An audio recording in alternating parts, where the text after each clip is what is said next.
Exiting the Vampire Castle by Mark Fisher from 2013. This summer, I seriously considered withdrawing from any involvement in politics. Exhausted through overwork, incapable of productive activity, I found myself drifting through social networks, feeling my depression and exhaustion increasing. Left-wing Twitter can often be a miserable, dispiriting zone. Earlier this year, there were some high-profile Twitter storms in which particular left-identifying figures were called out and condemned. What these figures had said was sometimes objectionable, but nevertheless the way in which they were personally vilified and hounded left a horrible residue. The stench of bad conscience and witch-hunting moralism. The reason I didn't speak out on any of these incidents, I'm ashamed to say, was fear. The bullies were in another part of the playground. I didn't want to attract their attention to me. The open savagery of these exchanges was accompanied by something more pervasive, and for that reason, perhaps more debilitating. An atmosphere of snarky resentment. The most frequent object of this resentment is Owen Jones, and the attacks on Jones, the person most responsible for raising class consciousness in the UK in the last few years, were one of the reasons I was so dejected. If this is what happens to a left-winger who is actually succeeding in taking the struggle to the centre ground of British life, why would anyone want to follow him into the mainstream? Is the only way to avoid this drip feed of abuse to remain in a position of impotent marginality? One of the things that broke me out of this depressive stupor was going to the People's Assembly in Ipswich, near where I live. The People's Assembly had been greeted with the usual sneers and snarks. This was, we were told, a useless stunt in which media leftists, including Jones, were aggrandising themselves in yet another display of top-down celebrity culture. What actually happened at the Assembly in Ipswich was very different to this caricature. The first half of the evening, culminating in a rousing speech by Owen Jones, was certainly led by the top table speakers. But the second half of the meeting saw working-class activists from all over Suffolk talking to each other, supporting one another, sharing experiences and strategies. Far from being another example of hierarchical leftism, the People's Assembly was an example of how the vertical can be combined with the horizontal. Media power and charisma could draw people who hadn't previously been to a political meeting into the room where they could talk and strategise with seasoned activists. The atmosphere was anti-racist and anti-sexist, but refreshingly free of the paralysing feeling of guilt and suspicion which hangs over left-wing Twitter like an acrid, stifling fog. Then there was Russell Brand. I've long been an admirer of Brand, one of the few big-name comedians on the current scene to come from a working-class background. Over the last few years, there has been a gradual but remorseless embourgeoisement of television comedy, with preposterous, ultra-posh nincompoop Michael McIntyre and a dreary drizzle of bland graduate chancers dominating the stage. The day before Brand's now famous interview with Jeremy Paxman was broadcast on Newsnight, I had seen Brand's stand-up show The Messiah Complex in Ipswich. The show was defiantly pro-immigrant, pro-communist, anti-homophobic, saturated with working-class intelligence and not afraid to show it, and queer in the way that popular culture used to be, i.e. nothing to do with the sour-faced identitarian piety foisted upon us by moralisers on the post-structuralist left. Malcolm X, Che, politics as a psychedelic dismantling of existing reality. This was communism as something cool, sexy and proletarian, instead of a finger-wagging sermon. The next night, it was clear that Brand's appearance had produced a moment of splitting. For some of us, Brand's forensic takedown of Paxman was intensely moving, miraculous. I couldn't remember the last time a person from a working-class background had been given the space to so consummately destroy a class superior using intelligence and reason. This wasn't Johnny Rotten swearing at Bill Grundy, an act of antagonism which confirmed rather than challenged class stereotypes. Brand had outwitted Paxman, and the use of humour was what separated Brand from the dourness of so much leftism. Brand makes people feel good about themselves, whereas the moralising left specialises in making people feel bad, and is not happy until their heads are bent in guilt and self-loathing. The moralising left quickly ensured that the story was not about Brand's extraordinary breach of the bland conventions of mainstream media debate, nor about his claim that revolution was going to happen. This last claim could only be heard by the cloth-eared, petty bourgeois narcissistic left, as Brand saying that he wanted to lead the revolution. something that they responded to with typical resentment. I don't need a jumped-up celebrity to lead me. For the moralisers, the dominant story was to be about Brand's personal conduct, specifically his sexism. In the febrile McCarthyite atmosphere fermented by the moralising left, remarks that could be construed as sexist mean that Brand is a sexist, which also meant that he is a misogynist. Cut and dried, finished, condemned. It is right that Brand, like any of us, should answer for his behaviour and the language that he uses, but such questioning should take place in an atmosphere of comradeship and solidarity, and probably not in public in the first instance. Although when Brand was questioned about sexism by Mehdi Hassan, he displayed exactly the kind of good-humoured humility that was entirely lacking in the stony faces of those who had judged him. He said, "I don't think I'm sexist, but I remember my grandmother, the loveliest person I've ever known, but she was racist. But I don't think she knew. I don't know if I have some cultural hangover. I know that I have a great love of proletariat linguistics, like darling and bird. So if women think I'm sexist, they're in a better position to judge than I am, so I'll work on that." Brand's intervention was not a bid for leadership, it was an inspiration, a call to arms. And I, for one, was inspired. Where a few months before I would have stayed silent as the posh left moralisers subjected Brand to their kangaroo courts and character assassinations, with evidence usually gleaned from the right-wing press, always available to lend a hand, this time I was prepared to take them on. The response to Brand quickly became as significant as the Paxman exchange itself. As Laura Oldfield Ford pointed out, this was a clarifying moment. And one of the things that was clarified for me was the way in which, in recent years, so much of the self-styled left has suppressed the question of class. Class consciousness is fragile and fleeting. The petty bourgeoisie which dominates the academy and the culture industry has all kinds of subtle deflections and preemptions which prevent the topic even coming up. And then, if it does come up, they make one think it is a terrible impertinence, a breach of etiquette to raise it. I've been speaking now at left-wing anti-capitalist events for years, but I've rarely talked or been asked to talk about class in public. But once class had reappeared, it was impossible not to see it everywhere in the response to the Brand affair. Brand was quickly judged and or questioned by at least 3 ex-private school people on the left. Others told us that Brand couldn't really be working class because he was a millionaire. It's alarming how many leftists seem to fundamentally agree with the drift behind Paxman's question, what gives this working class person the authority to speak? It's also alarming, actually distressing, that they seem to think that working class people should remain in poverty, obscurity and impotence lest they lose their authenticity. Someone passed me a post written about Brand on Facebook. I don't know the individual who wrote it and I wouldn't wish to name them. What's important is that the post was symptomatic of a set of snobbish and condescending attitudes that it is apparently all right to exhibit while still classifying oneself as left-wing. The whole tone was horrifyingly high-handed, as if they were a school teacher marking a child's work or a psychiatrist assessing a patient. Brand, apparently, is clearly extremely unstable, one bad relationship or career knockback away from collapsing back into drug addiction or worse. Although the person claims that they really quite like Brand, it perhaps never occurs to them that one of the reasons Brand might be unstable is just this sort of patronising faux transcendent assessment from the left bourgeoisie. There's also a shocking but revealing aside where the individual casually refers to Brand's patchy education and the often wince-inducing vocab slips characteristic of the autodidact, which this individual generously says, "I have no problem with at all." Oh, how very good of them. This isn't some colonial bureaucrat writing about his attempts to teach some natives the English language in the 19th century, or a Victorian schoolmaster at some private institution describing a scholarship boy. It's a leftist, in inverted commas, writing a few weeks ago. Where to go from here?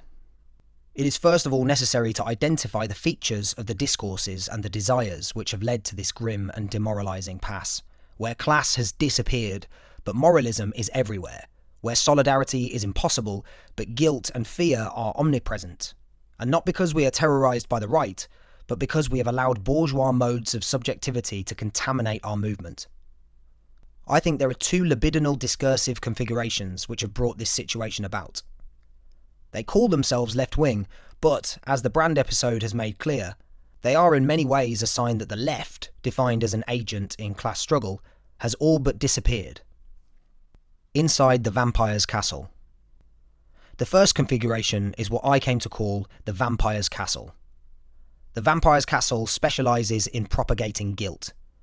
It is driven by a priest's desire to excommunicate and condemn, an academic pedant's desire to be the first to be seen to spot a mistake, and a hipster's desire to be one of the in crowd. The danger in attacking the vampire's castle is that it can look as if, and it will do everything it can to reinforce this thought, that one is also attacking the struggles against racism, sexism, heterosexism. But far from being the only legitimate expression of such struggles, the vampire's castle is best understood as a bourgeois liberal perversion and appropriation of the energy of these movements. The vampire's castle was born the moment when the struggle not to be defined by identitarian categories became the quest to have identities recognised by a bourgeois big other. The privilege I certainly enjoy as a white male consists in part in my not being aware of my ethnicity and my gender, and it is a sobering and revelatory experience to occasionally be made aware of these blind spots. But rather than seeking a world in which everyone achieves freedom from identitarian classification, the vampire's castle seeks to corral people back into identicamps, where they are forever defined in the terms set by dominant power, crippled by self-consciousness and isolated by a logic of solipsism which insists that we cannot understand one another unless we belong to the same identity group. I've noticed a fascinating magical inversion projection disavowal mechanism whereby the sheer mention of class is now automatically treated as if that means one is trying to downgrade the importance of race and gender. In fact, the exact opposite is the case, as the vampire's castle uses an ultimately liberal understanding of race and gender to obfuscate class. In all of the absurd and traumatic Twitter storms about privilege earlier this year, it was noticeable that the discussion of class privilege was entirely absent. The task, as ever, remains the articulation of class, gender and race. But the founding move of the vampire's castle is the disarticulation of class from other categories. The problem that the vampire's castle was set up to solve is this. How do you hold immense wealth and power while also appearing as a victim, marginal and oppositional? The solution was already there, in the Christian church. So the vampire's castle has recourse to all the infernal strategies, dark pathologies and psychological torture instruments Christianity invented, and which Nietzsche described in the Genealogy of Morals. This priesthood of bad conscience, the nest of pious guilt-mongers, is exactly what Nietzsche predicted when he said that something worse than Christianity was already on the way. Now, here it is. The vampire's castle feeds on the energy and anxieties and vulnerabilities of young students. But most of all, it lives by converting the suffering of particular groups, the more marginal the better, into academic capital. The most lauded figures in the vampire's castle are those who have spotted a new market in suffering, those who can find a group more oppressed and subjugated than any previously exploited will find themselves promoted through the ranks very quickly. The first law of the vampire's castle is individualize and privatize everything. While in theory it claims to be in favour of structural critique, in practice it never focuses on anything except individual behaviour. Some of these working class types are not terribly well brought up and can be very rude at times. Remember, condemning individuals is always more important than paying attention to impersonal structures. The actual ruling class propagates ideologies of individualism while tending to act as a class. Many of what we call conspiracies are the ruling class showing class solidarity. The vampire's castle, as dupe servants of the ruling class, does the opposite. It pays lip service to solidarity and collectivity, while always acting as if the individualist categories imposed by power really hold. Because they are petty bourgeois to the core, the members of the vampire's castle are intensely competitive, but this is repressed in the passive-aggressive manner typical of the bourgeoisie. What holds them together is not solidarity, but mutual fear. The fear that they will be the next one to be outed, exposed, condemned. The second law of the vampire's castle is, make thought and action appear very, very difficult. There must be no lightness and certainly no humour. Humour isn't serious by definition, right? Thought is hard work for people with posh voices and furrowed brows. Where there is confidence, introduce scepticism. Say, don't be hasty, we have to think more deeply about this. Remember, having convictions is oppressive and might lead to gulags. The third law of the vampire's castle is propagate as much guilt as you can. The more guilt, the better. People must feel bad. It is a sign that they understand the gravity of things. It's okay to be class privileged if you feel guilty about privilege and make others in a subordinate class position to you feel guilty too. You do some good works for the poor too, right? The fourth law of the vampire's castle is essentialize. While fluidity of identity, plurality and multiplicity are always claimed on behalf of the vampire's castle members, partly to cover up their own invariably wealthy, privileged or bourgeois assimilationist background, the enemy is always to be essentialized. Since the desires animating the vampire's castle are in large part priests' desires to excommunicate and condemn, there has to be a strong distinction between good and evil, with the latter essentialized. Notice the tactics. X has made a remark or has behaved in a particular way. These remarks or this behaviour might be construed as transphobic or sexist, etc. So far, okay. But it's the next move which is the kicker. X then becomes defined as a transphobe or sexist, etc. Their whole identity becomes defined by one ill-judged remark or behavioural slip. Once the vampire's castle has mustered its witch hunt, the victim, often from a working class background and not schooled in the passive-aggressive etiquette of the bourgeoisie, can reliably be goaded into losing their temper, further securing their position as a pariah or the latest to be consumed in feeding frenzy. The fifth law of the vampire's castle: think like a liberal, because you are one. The vampire's castle's work of constantly stoking up reactive outrage consists of endlessly pointing out the screamingly obvious. Capital behaves like capital, it's not very nice. Repressive state apparatuses are repressive. We must protest. Neo-anarchy in the UK. The second libidinal formation is neo-anarchism. By neo-anarchists, I definitely do not mean anarchists or syndicalists involved in actual workplace organisation, such as the Solidarity Federation.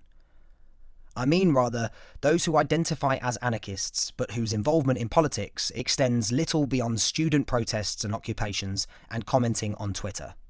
Like the denizens of the vampire's castle, neo-anarchists usually come from a petty bourgeois background, if not from somewhere even more class-privileged.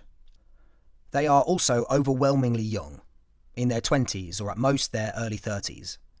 And what informs the neo-anarchist position is a narrow historical horizon. Neo-anarchists have experienced nothing but capitalist realism. By the time the neo-anarchists had come to political consciousness, and many of them have come to political consciousness remarkably recently, given the level of bullish swagger they sometimes display, the Labour Party had become a Blairite shell, implementing neoliberalism with a small dose of social justice on the side. But the problem with neo-anarchism is that it unthinkingly reflects this historical moment rather than offering any escape from it. It forgets, or perhaps is genuinely unaware of, the Labour Party's role in nationalising major industries and utilities or founding the National Health Service. Neo-anarchists will assert that parliamentary politics never changed anything, or the Labour Party was always useless, while attending protests about the NHS, or retweeting complaints about the dismantling of what remains of the welfare state. There's a strange implicit rule here. It's okay to protest against what Parliament has done, but it's not alright to enter into Parliament or the mass media to attempt to engineer change from there. Mainstream media is to be disdained, but BBC Question Time is to be watched and moaned about on Twitter. Purism shades into fatalism. Better not to be in any way tainted by the corruption of the mainstream. Better to uselessly resist than to risk getting your hands dirty. It's not surprising then that so many neo-anarchists come across as depressed. This depression is no doubt reinforced by the anxieties of postgraduate life, since, like the vampire's castle, neo-anarchism has its natural home in universities, and is usually propagated by those studying for postgraduate qualifications, or those who have recently graduated from such study. What is to be done? Why have these two configurations come to the fore? The first reason is that they have been allowed to prosper by capital because they serve its interests. Capital subdued the organised working class by decomposing class consciousness, viciously subjugating trade unions while seducing hard-working families into identifying with their own narrowly defined interests instead of the interests of the wider class. But why would capital be concerned about a left that replaces class politics with a moralising individualism, and that, far from building solidarity, spreads fear and insecurity? The second reason is what Jody Dean has called communicative capitalism. It might have been possible to ignore the Vampire's Castle and the Neo-anarchists if it weren't for capitalist cyberspace. The Vampire's Castle's pious moralising has been a feature of a certain left for many years. But if one wasn't a member of this particular church, its sermons could be avoided. Social media means that this is no longer the case, and there is little protection from the psychic pathologies propagated by these discourses. So what can we do now? First of all, it is imperative to reject identitarianism, and to recognise that there are no identities, only desires, interests, and identifications. Part of the importance of the British Cultural Studies project, as revealed so powerfully and so movingly in John Akomfra's installation The Unfinished Conversation, currently in Tate Britain, and his film The Stuart Hall Project, was to have resisted identitarian essentialism. Instead of freezing people into chains of already existing equivalences, the point was to treat any articulation as provisional and plastic. New articulations can always be created. No one is essentially anything.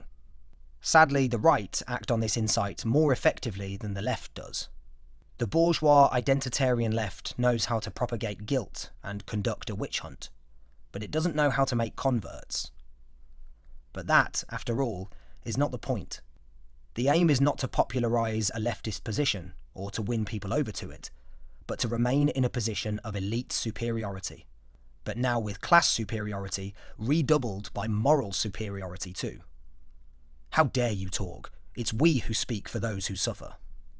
But the rejection of identitarianism can only be achieved by the reassertion of class. A left that does not have class at its core can only be a liberal pressure group. Class consciousness is always double.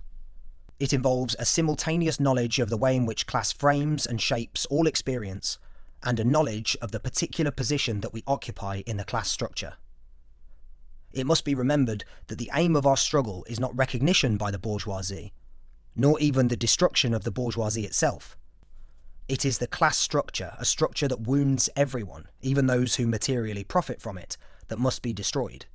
The interests of the working class are the interests of all. The interests of the bourgeoisie are the interests of capital, which are the interests of no one. Our struggle must be towards the construction of a new and surprising world, not the preservation of identities shaped and distorted by capital. If this seems like a forbidding and daunting task, it is. But we can start to engage in many prefigurative activities right now.